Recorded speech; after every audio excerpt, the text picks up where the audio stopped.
Princess Adaora was the pride of Unknowingly Kingdom. Her skin was like fresh palm oil, smooth and glowing under the sun.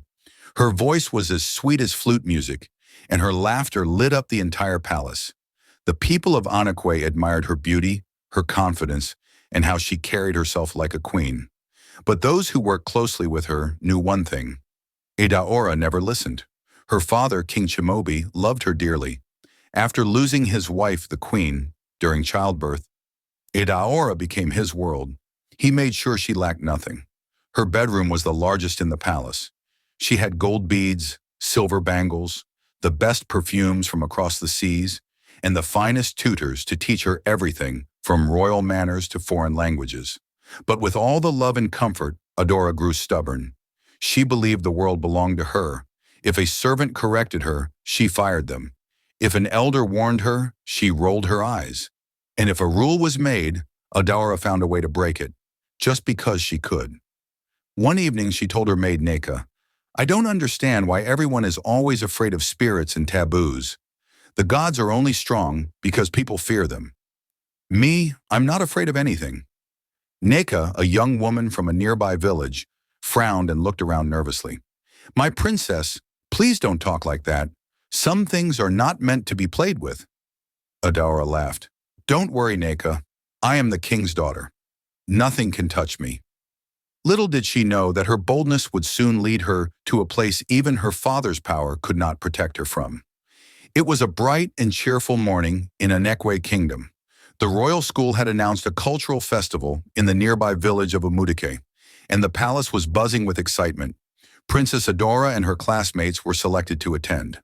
It was going to be a day full of dancing, drumming, and tasting traditional foods. The golden royal carriage stood outside the palace gates, shining under the sun. Decorated with beads and animal carvings, it looked like something from a storybook. Adaora stepped into it like a queen, wearing a bright red wrapper, gold anklets, and a crown of fresh flowers on her head. Neka, her loyal maid, followed behind with a small bag of supplies and snacks. As the convoy moved through the village roads, villagers stopped to wave and cheer. Everyone admired Princess Adaora. She waved back with a proud smile, soaking in all the attention. Her classmates rode in other decorated wagons, laughing and singing songs. When they arrived at Umuaka, the air was filled with the sound of talking drums, the smell of roasted yams, and the sweet rhythm of flutes. Masquerades in colorful costumes danced in circles, spinning and jumping with powerful moves. The children clapped and cheered while elders told folk tales under the shade of large mango trees. Adaora was the center of it all, dancing boldly in front of the crowd, her waist beads jingling as she moved. She tasted spicy bush meat, sipped palm wine, and even won a local game of okwe, beating one of the village boys. But as the sun began to set, the royal guards signaled it was time to return. The students packed their things, tired but happy. On their way back, they passed a busy market square and slowed down to allow the children to stretch and buy snacks.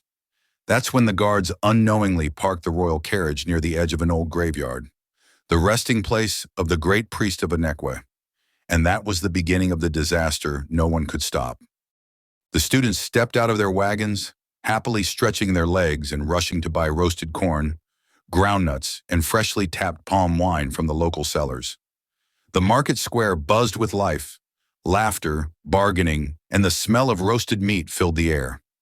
Princess Adaora stepped down from her golden carriage, fanning herself gently. "The sun is too hot," she said, handing her fan to Neka. "Let me walk around a bit." Not long after, Adaora whispered to her maid, "I need to ease myself." Neka immediately looked around and frowned. "My princess, can you hold it till we get back to the palace? This place looks strange." Adaora shook her head. "I can't. It's urgent." She pointed across the road toward the quiet graveyard. "There. I'll go behind that fence. It looks private." Neka's eyes widened in fear. "That's a sacred place, Adaora. Please don't go there." Two royal guards heard the conversation and stepped forward. "My princess, please don't go near that graveyard. That is the resting place of the great priest. People say his spirit still watches the land." Adaora scoffed. "All of you are too afraid of nothing. What can a dead man do to me? I am the king's daughter." Some villagers nearby who overheard her gasped. One old woman shouted, "That place is forbidden. The spirit of the priest does not rest. Do not go near." But Adaora waved her hand dismissively, and with two of her curious classmates, crossed the road and stepped through the low fence into the graveyard. The villagers watched in silence, shaking their heads. Something about that graveyard felt cold. The trees stood still, yet the air whispered strange sounds. The two girls quickly turned and ran back. But Adaora walked on, laughing as if daring something to stop her. Princess Adaora walked deeper into the graveyard, her wrapper swaying as she stepped past crooked stones and broken pots. The air was silent, yet heavy, as if the ground itself was watching her. She came across a large grave covered in dark moss. On the stone slab, the carvings of a staff, a mask, and a sacred bell were clearly seen. At the top was the name, the Great Priest Ezenwa of Anekwe, servant of the spirits. Adaora stared at the grave, unfazed. "So this is the one everyone is afraid of," she whispered with a smirk. "Let me see if he'll rise and stop me." Ignoring every warning in her mind, she untied her royal wrapper, squatted beside the grave, and urinated right on the slab. Suddenly, the wind changed. Without warning, the trees around the grave began to shake violently, though the air was still. A strong, cold wind brushed Adaora's skin, and the ground vibrated beneath her feet. Birds flew out of the trees, screaming. A thick shadow passed over the sun, and in seconds the sky turned gray. The light in the graveyard dimmed as though evening had fallen. Adaora stood up quickly and tried to tie her wrapper, but her hands shook. From behind her, it sounded like someone was whispering her name. "Adaora!" Her eyes widened. She turned to run, but her legs froze. Her classmates screamed from outside the graveyard. "Adaora, come back!" But she couldn't move. She stood there, her eyes wide, her mouth open, but no sound came out. Her whole body shivered and her wrapper slipped to the ground. The royal guards rushed in, lifted her stiff body, and ran back to the carriage. The wind died as quickly as it had come, but the sky remained gray and the air still smelled of something old, something angry. Back at the palace, Adaora was placed gently on her royal bed. Her eyes were still open, but she stared blankly at the ceiling. Her fingers trembled and her lips barely moved. Nika sat beside her, crying and wiping her with a wet cloth. "Please say something," she begged. "Please." The king's personal doctor checked her pulse, her temperature, her breath. Everything seemed normal, yet she did not respond. She didn't blink, didn't speak, didn't eat. King Chimobi was furious. "Who allowed her to go near that cursed graveyard?" he roared in the royal court. The guards and teachers bowed low, trembling. "She refused, Your Majesty. We begged her," one guard said quietly. For 3 days, Adaora remained the same. At night, her screams echoed through the palace halls. She would shout in her sleep, "He's calling me! He's calling me from the ground!" The king brought every healer and priest in the land. They chanted, burned incense, and rubbed her body with sacred oil. Nothing worked. She remained trapped in silence during the day and tormented at night. Then one evening, as the king sat on his throne with his hands on his head, a chief advisor stepped forward. "Your Majesty," he said, "there is only one man left who can help. Odudu the Dreaded." The name sent chills down everyone's spine. Odudu was not an ordinary native doctor. He lived deep in the Forbidden Hills, and his powers were feared across kingdoms. They said he could speak to the dead, command spirits, and even change a person's fate. But only for a terrible price. The king hesitated. "Call him," he finally said. "I will pay anything to have my daughter back." The next morning, the palace gates opened slowly as the guards led in a dark figure, dressed in a long red robe decorated with cowries and human bones. His eyes were hidden behind a black mask made of carved wood. He held a long staff with feathers tied to its top and bells that jingled with every step. It was Odudu, the dreaded native doctor. Every servant in the palace bowed low. Even the birds went silent. He walked without fear, as though he had visited the spirit world before stepping into the king's palace. King Chimobi stood up from his throne, eyes filled with hope and fear. "Great Odudu, welcome to Anekwe Kingdom," he said. "My daughter is dying slowly. I've called everyone. No one could help." Odudu did not reply immediately. He raised his staff and sniffed the air around him. Then he muttered, "There is a heavy spirit here. Something dark follows her." He was led into Adaora's chambers. The princess lay on her bed, her eyes glassy, lips cracked, her once vibrant body weak and pale. As soon as Odudu stepped in, she turned her head slowly and whispered, "He's coming. I can hear him walking." Odudu closed his eyes, waved his staff, and began to chant in an ancient language. After several minutes, he opened his eyes and said calmly, "She has offended the spirit of the great priest Ezenwa. She stepped on sacred ground and did what no one has ever dared to do." The king frowned. "So, what must we do to heal her?" Odudu's voice was firm. "She must go back to the grave. She must kneel before it and beg for forgiveness." The entire palace gasped. King Chimobi's face turned red. "My daughter? Kneel before a dead priest? Never." Odudu lowered his staff and replied, "Then she will remain like this, or worse." King Chimobi paced the throne room, his royal beads clicking with every step. His advisors sat quietly, too afraid to speak. Odudu stood by the window, staring into the sky like he was reading signs from the clouds. "I cannot allow my daughter, a princess of Anekwe, to kneel before a grave," the king shouted. "Do you know what that will do to my image? To the throne?" Odudu did not blink. "Your Majesty, the spirits do not care about thrones." The Queen Mother, an old woman with gray hair and wise eyes, rose from her seat. "My son, pride has killed kings greater than you. If your daughter must kneel to live, then let her kneel." But King Chimobi refused to listen. "I am the king. No one orders me." That night the palace shook with Adaora's screams. Her voice cracked like broken glass as she shouted, "He's here! He's standing by the door! He wants to take me!" Neka ran into the room holding her tight. "Who? Who is it?" Adaora wept like a child. "The priest. He said my time is almost up." Even the guards outside her door trembled. No one dared enter the room without calling on their ancestors first. By morning, the princess had stopped eating. Her eyes were sunken. Her skin looked pale like she hadn't seen the sun in years. She now whispered in two voices, one hers and one deep and harsh. The palace was no longer a place of laughter. Fear gripped every corner. Still, the king refused to humble himself. Odudu warned again, "She must go to the grave and beg. It is the only way." But the king folded his arms and replied, "She will not. I'll find another way." And so the spirit waited, growing stronger each day. That night, King Chimobi sat alone in his private chamber.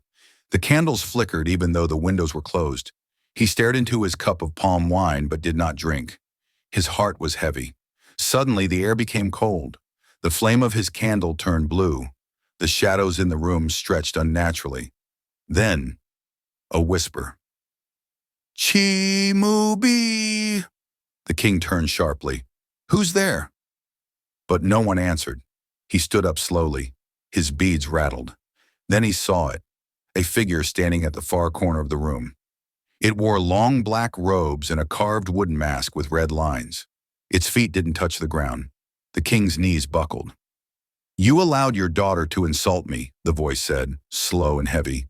"Now you protect her pride with yours. I serve the gods, yet you spit on my grave." The king gasped. You? You are the great priest?" "I was," the voice replied. "Now I am more." The spirit raised its hand. The king felt sharp pain in his chest.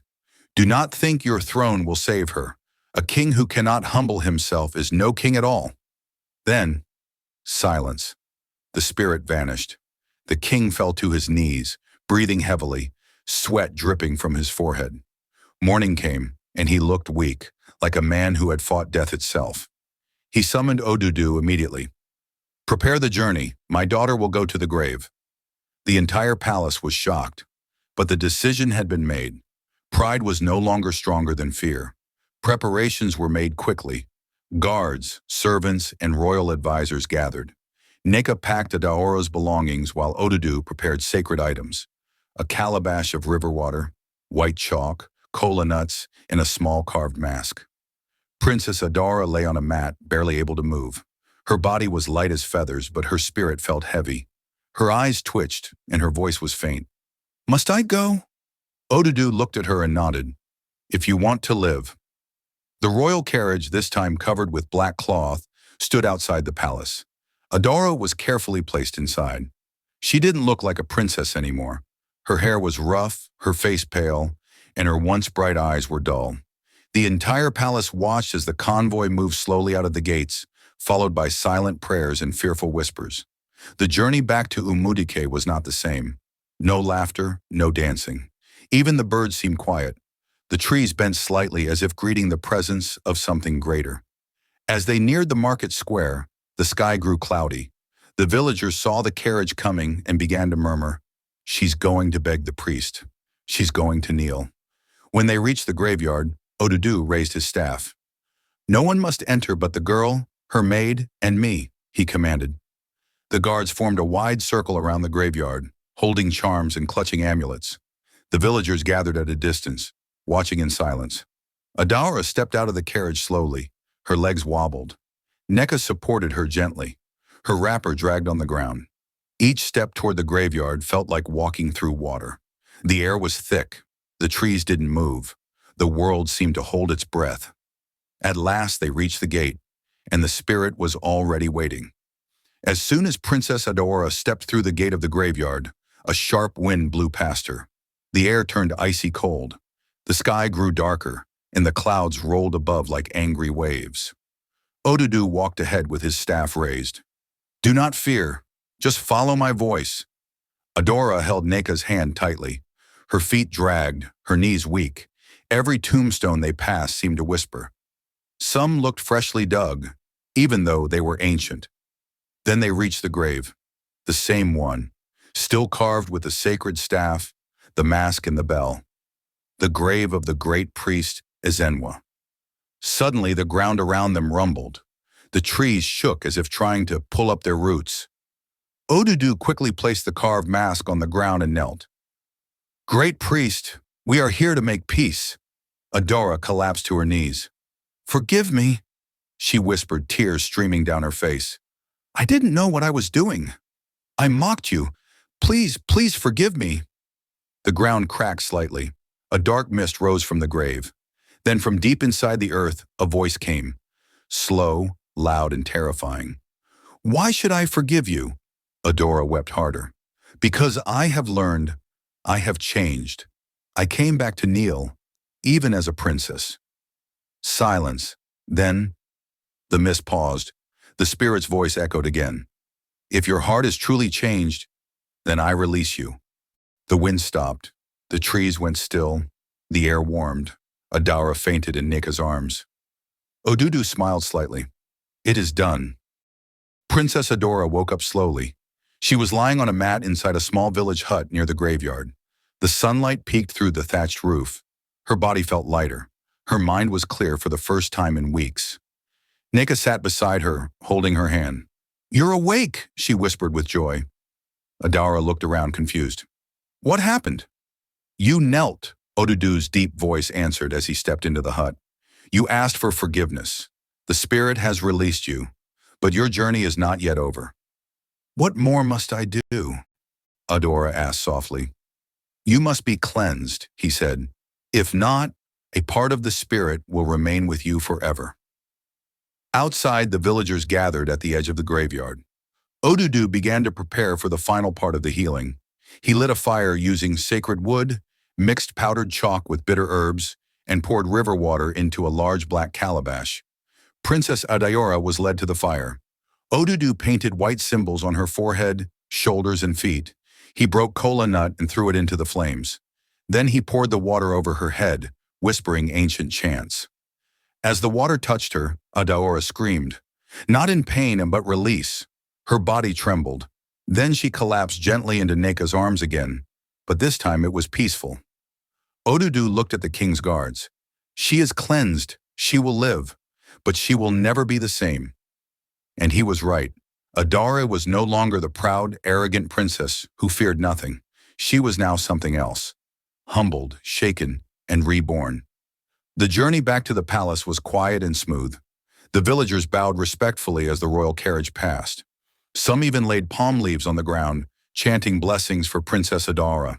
Inside the carriage, Adaora sat quietly beside Nika, her hands folded in her lap. Her eyes were soft now, no longer filled with pride, but reflection. She didn't speak much, but her silence said everything. When they reached Anekwe Palace, King Chimobi stood at the gates waiting, surrounded by his council and servants. His face was filled with worry, shame, and guilt. As Adaora stepped down from the carriage, her father ran toward her. He held her tightly in his arms, tears filling his eyes. "I'm sorry," he whispered. "I should have listened. I should have humbled myself." Adaora hugged him back. "I was the one who mocked the spirits. I deserved everything that happened. But Papa, I've learned." The palace maids cried with joy.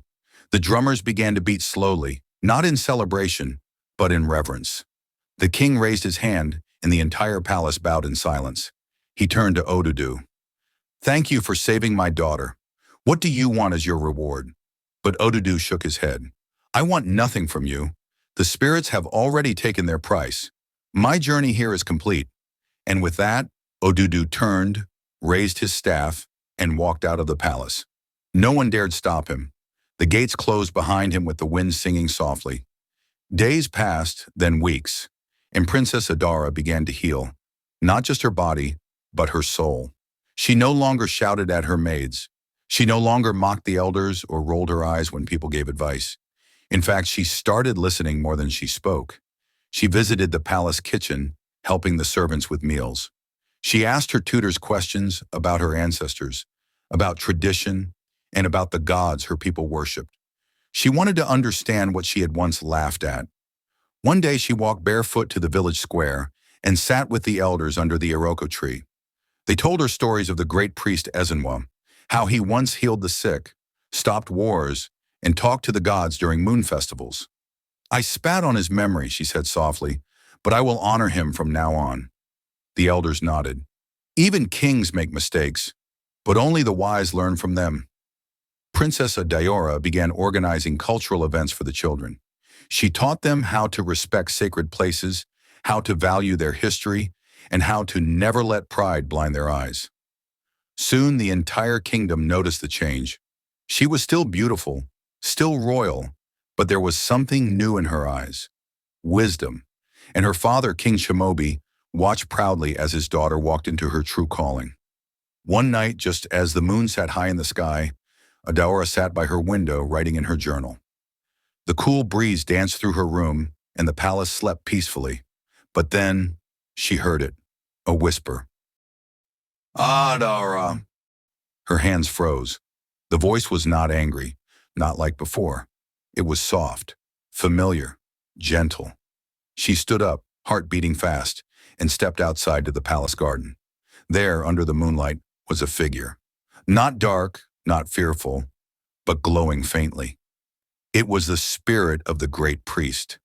He stood beside the garden shrine, hands folded. His face was calm. His staff stood firmly beside him.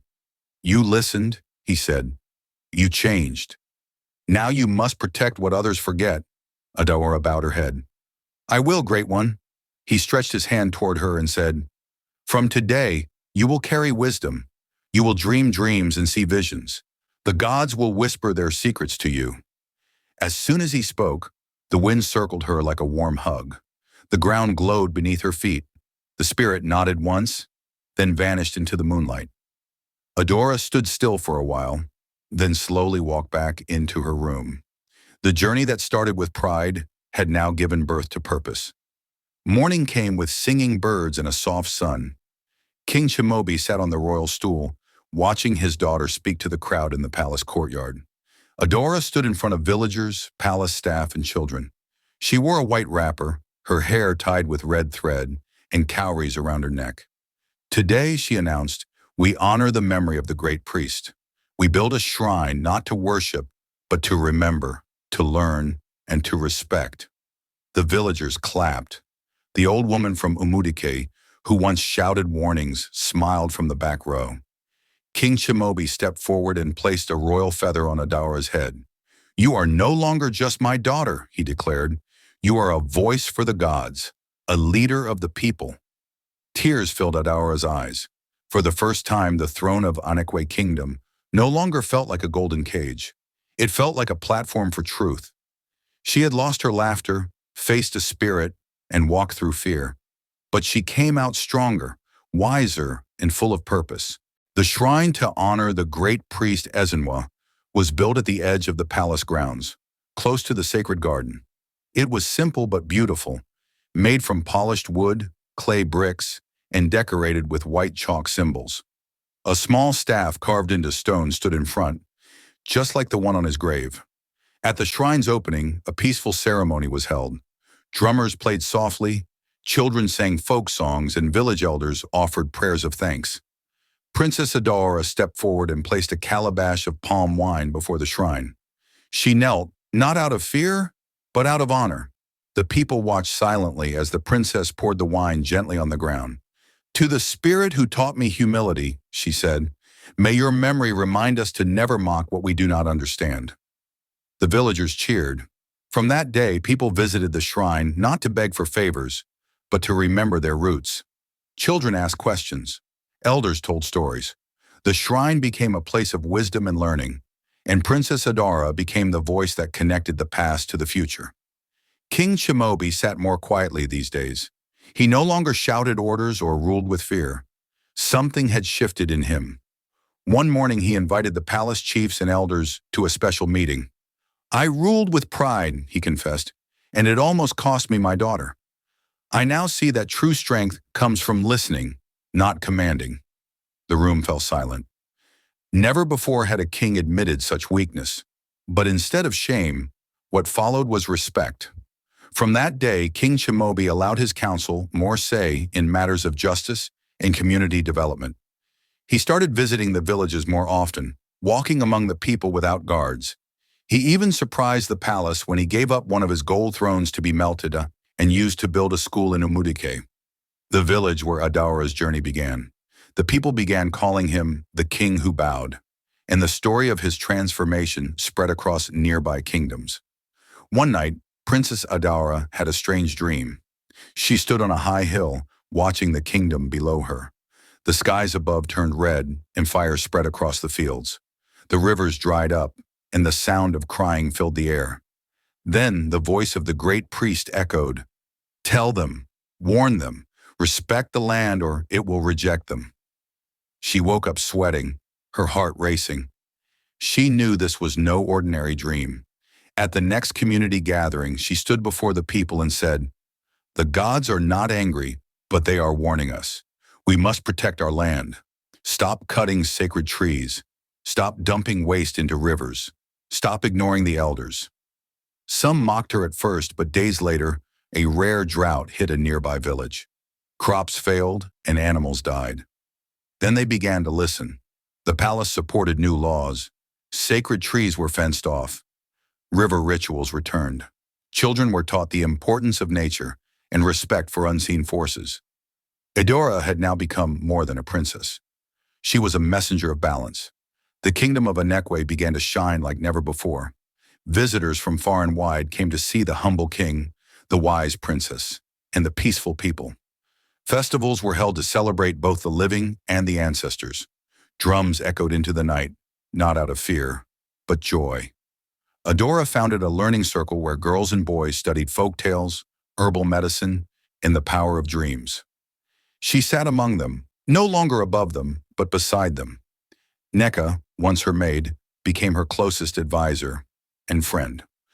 Odudu, the great native doctor, never returned, but his name was honored with carvings and songs. Some say he still walks the spirit world, helping those who truly call on him with pure hearts. Anekwe was no longer just a powerful kingdom. It had become a wise one, and it all began with a mistake, a spirit, and a girl who dared to kneel. Years passed. Princess Adaora, now older and wiser, stood once again before the shrine of the great priest. Children surrounded her, eager to hear the tale. She smiled gently and said, "Once I was proud. I thought being a king's daughter made me untouchable. But one foolish act showed me that even royalty must bow before truth. She looked up at the shrine and continued, "That day, I did something shameful. But it was also the day I began to grow." One child raised his hand. "What happened to the priest's spirit?" Adaora laughed softly. "He rests now in peace, because I listened." The drums began to play behind them. The sun warmed the earth. The people of Anekwe danced, sang, and celebrated not just the princess, but the spirit of change. Princess Adaora had once been the girl who urinated on a sacred grave. Now she was the woman who helped a kingdom rise, and her name would never be forgotten. If you were moved by this story, help us share it with the world. Like this video. Share it with someone who needs to hear it. Subscribe to our channel, Magical African Tales, where African legends come alive with power, purpose, and meaning.